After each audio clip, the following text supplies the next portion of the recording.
수능이 내일로 다가온 가운데 최근 강진이 발생한 경북 포항에 하루 동안 추가적인 규모 2.0 이상의 여진은 없었습니다. 하지만 언제 또 여진이 발생할지 몰라 불안감은 여전한데요. 자세한 내용 보도국 취재기자 연결해 들어보겠습니다. 김동욱 기자. 네, 지금까지 포항 지진으로 발생한 여진은 총 61회입니다. 마지막 여진은 어제 오전 9시 53분이었습니다. 바로 내일로 다가온 수능을 앞둔 상황에서 만 하루 동안 규모 2.0이 넘는 추가적인 여진은 더 발생하지 않은 건데요. 하지만 규모 2.0 미만의 경우 밤사이에도 여러 번 발생해 안심할 수는 없는 상황입니다. 규모 2.0 이상 여진은 5.4 규모의 강진이 발생한 지난 15일 당일과 다음날 집중됐고 이후 간헐적으로 발생하고 있는데요. 수능이 하루 앞으로 다가왔는데 내일까지 추가적인 여진이 없기를 기대하는 수밖에 없는 상황입니다. 특히 수험생들은 시험 도중 지진이 나면 어떡할지 걱정하고 있습니다. 학부모와 교사들도 내일 여진이 없기만을 바라고 있을 텐데요. 혹시 어찌 될지 모르는 만큼 수능 도중 발생하는 지진에 대한 대응 요령을 미리 숙지할 필요가 있습니다. 중앙수습지원단은 만일의 사태를 대비해 예비시험장 12곳으로 이동할 수 있는 비상수송 차량을 244대 확보한 상태입니다. 네, 날씨가 춥기 때문에 이재민들이 상당히 좀 어려울 것 같은데 피해 현황 그리고 복구 상황도 전해주시죠. 네, 포항 지진으로 인한 이재민이 1,100명을 넘어섰습니다. 중앙재난안전대책본부에 따르면 어제 오후 11시 기준으로 이재민은 1,103명으로 집계됐습니다. 이들은 학교와 복지시설 등 11곳에서 대피하고 있습니다. 지금까지 인명피해는 총 89명입니다. 이 중 14명이 입원 치료를 받고 있고 나머지 75명은 귀가했습니다. 피해 시설에 대한 응급조치는 속도를 내고 있습니다. 포항 지진으로 피해를 본 시설 13,063곳 가운데 응급조치를 마친 시설이 91.4%를 기록했습니다. 하지만 말 그대로 응급조치일 뿐 안전점검이 충분히 이뤄지기까지는 시간이 걸리는 만큼 포항 시민들의 불안감은 여전한 상황입니다. 이들을 돕기 위한 온정의 손길은 계속 이어지고 있습니다. 지난 16일부터 시작된 피해 주민 돕기 성금은 100억 원이 모금됐고 지금까지 활동한 자원봉사자는 약 9,603명으로 파악됐습니다. 지금까지 보도국에서 전해드렸습니다. 네, 지진 대피 장소로 지정된 포항의 한 초등학교 건물이 붕괴 위기에 처했습니다. 시민들은 내진 설계된 대피소조차 믿을 수 없다면서 불안감을 호소했습니다. 김지수 기자입니다. 수업을 하던 흔적이 그대로 남아있는 교실. 계단을 따라 깊게 금이 간 벽 아래로 콘크리트가 그대로 널브러져 있습니다. 내진 설계를 적용한 건물로 5개 대피소와 실내 구호소로 지정된 학교 본관이 철거를 해야 할 정도로 파손됐습니다. 보호관 임시 기둥을 썼잖아요. 저쪽에 넘어갈 수도 있고 이쪽에 넘어갈 수도 있으니까. 붕괴의 위험이 있어 임시 안전벽을 설치하고 있는 중입니다. 보시는 것처럼 콘크리트 벽이 무너져 내려 내부 철근 구조물까지 드러나 있습니다. 일단 아이가 다니고 있는 학교가 많이 무너지고 지금 폐쇄 위기에 있어서 다시 짓는다고는 하는데 많이 불안한 입장입니다. 실내 구호소는 지진 피해로 지진 이재민을 보호하기 위해 내진 설계를 적용한 시설물인데도 지진으로 큰 피해를 입었습니다. 그걸로 대피해갖고 무너졌으면 큰일 날 뻔했습니다.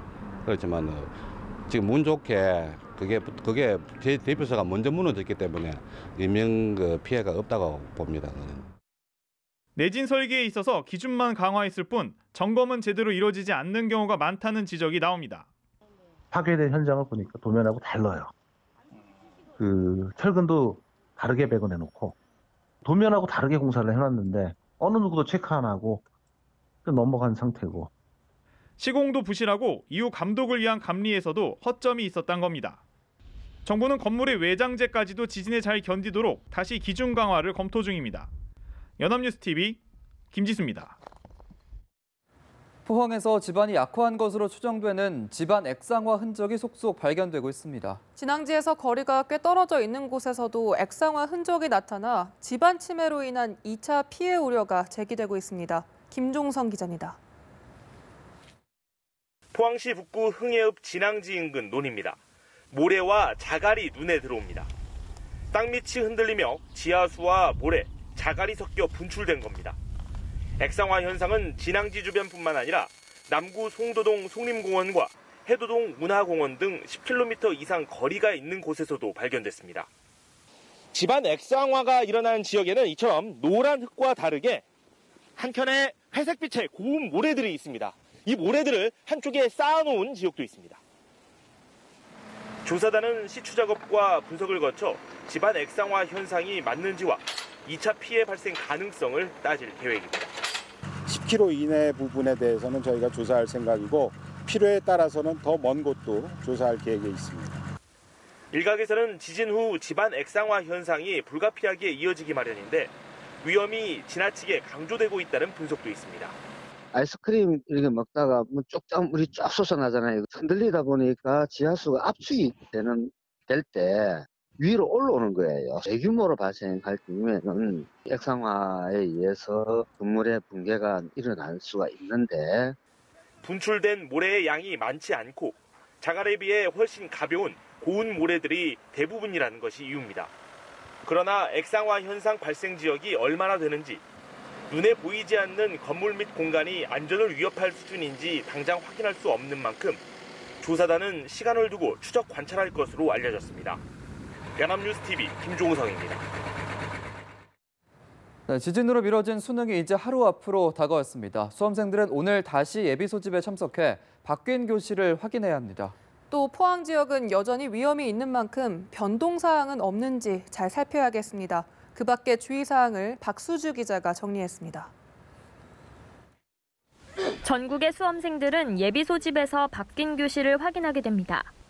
시험장은 그대로지만 부정행위를 막기 위해 교실만 바꾼 건데 수능날 당황하지 않으려면 미리 교실을 확인하는 게 좋습니다. 지진 피해를 입은 포항의 경우 예비 소집 전과 후에 강한 여진이 발생하면 시험장이 포항 밖에 위치한 예비 시험장으로 바뀔 수 있습니다.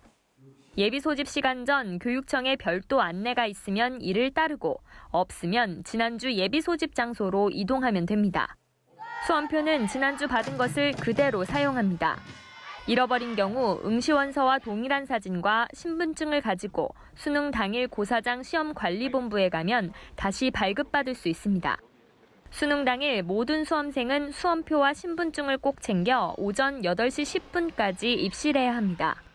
지각이 걱정되는 수험생은 112나 119로 전화하면 도움을 받을 수 있습니다. 시험장에서는 스마트폰을 비롯해 스마트워치나 전자사전 등 모든 전자기기가 허용되지 않기 때문에 아날로그 시계를 미리 챙기는 게 좋습니다. 4교시 한국사는 필수 과목이어서 응시하지 않으면 시험이 무효 처리되니 주의해야 합니다. 수능 D-1. 막판 벼락치기로 늦게까지 공부하는 것보다 그동안의 학습을 차분히 정리하고 최상의 컨디션을 위해 평소보다 30분에서 1시간 일찍 잠을 청하는 것이 좋습니다. 연합뉴스TV 박수주입니다.